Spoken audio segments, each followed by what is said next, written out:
right, guys, welcome to episode number 8 of So You Want to Be an Entrepreneur, where we're interviewing real business owners about the ups and downs of being a business owner. In today's episode, we're going to be interviewing the owner of a hair salon. Hi, I'm Nancy Caballero, owner of Salon Idetic here in Chino Hills, California, and I've been in business for a little bit over a year.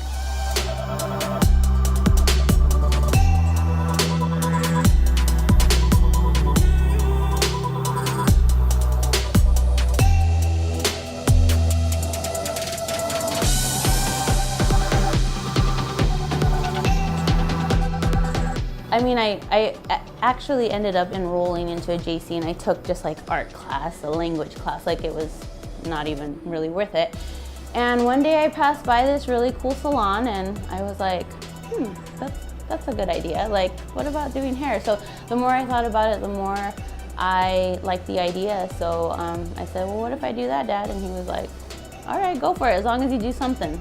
Growing up, I was always attracted to hair. I always was like, my mom would go to the salon and I would see her styles. She would come back with different hair, and I was always doing my own hair. I would cut it myself, color it, and do my friend's hair.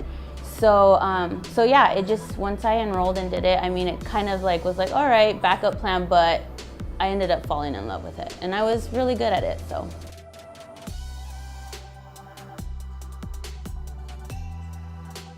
Hair is definitely my passion, yeah. And I think just with anything, but definitely with something like doing hair, you really have to be passionate to be good at it and to go far.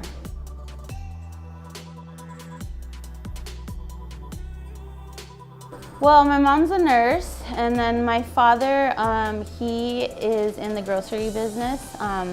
But at a very young age, I mean, my father he's a hard worker, and I would say that I got my work ethic from my dad.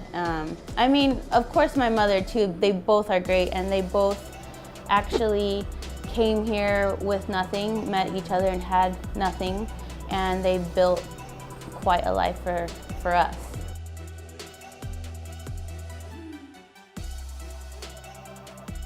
Well, you know, this concept here is a great concept, especially for young hairstylists. Not young, I would say maybe a little bit seasoned hairstylists. It's a great concept because it gives you the opportunity to start a salon. I always tell people it's my own salon, but it's just mini version. You have to go through all the licensing, everything. Yeah, I mean, it's a way to start without the overhead.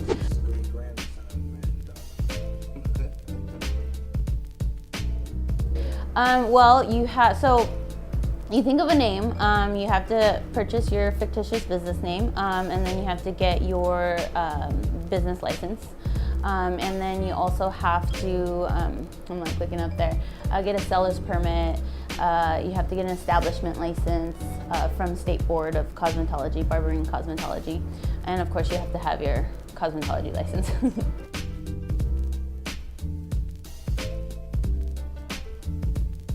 The overhead would be anywhere from $500 to $1,000 a month with product.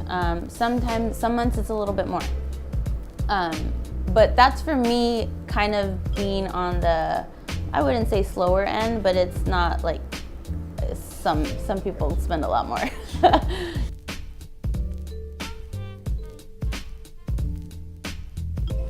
I would say licensing about anywhere from $200 to $500 for just licensing. Obviously it's a little bit more when you come in here and have to purchase everything else, yeah. It was close, I would say, with product, just, you know, the mats, hair dryer, retail to sell. It was close to $10,000.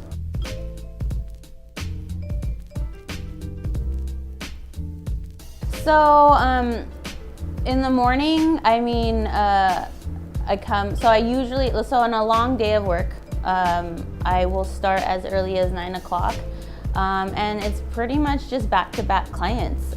You know, sometimes I don't get a chance to eat even, you know, because it's like on the go. And then if you're running behind, you have a crazy color correction, you don't get a chance to do anything. I don't even have a chance to look at my phone and see messages.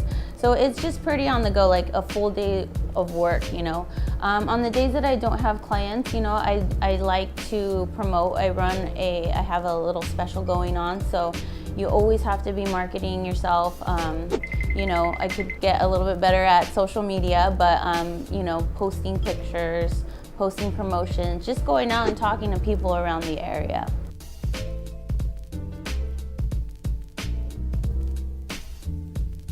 So my new clients, how I get them, it's just good old-fashioned referrals, asking for referrals, asking my clients, you know, telling my clients, hey, I love people just like you. If you can send me those type of people, that would be greatly appreciated. And obviously I have a program for referrals.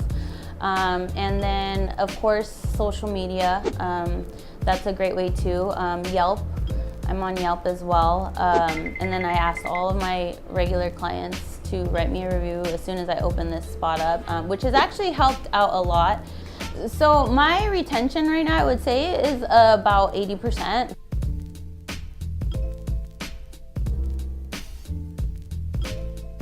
I think the biggest challenge for myself would be promoting myself and getting in that mindset, in that business mindset. Because obviously when you're with a salon, the salon kind of does it for you, you know? So I think just always being on all the time, wherever we go, going out for a drink, going out for, you know, for dinner, shopping, always have to remember that I am my business and I need to always be on, you know? There's no breaks when you have your own business.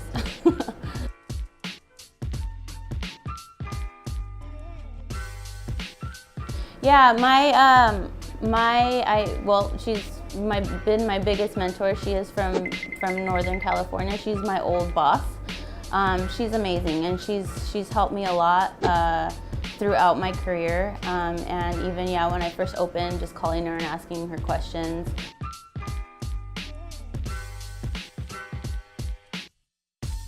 I think as long as you're happy in what you're doing and that you enjoy what you're doing, I think that's success. There's a lot of people that are not happy with what they're doing and they're making a lot of money.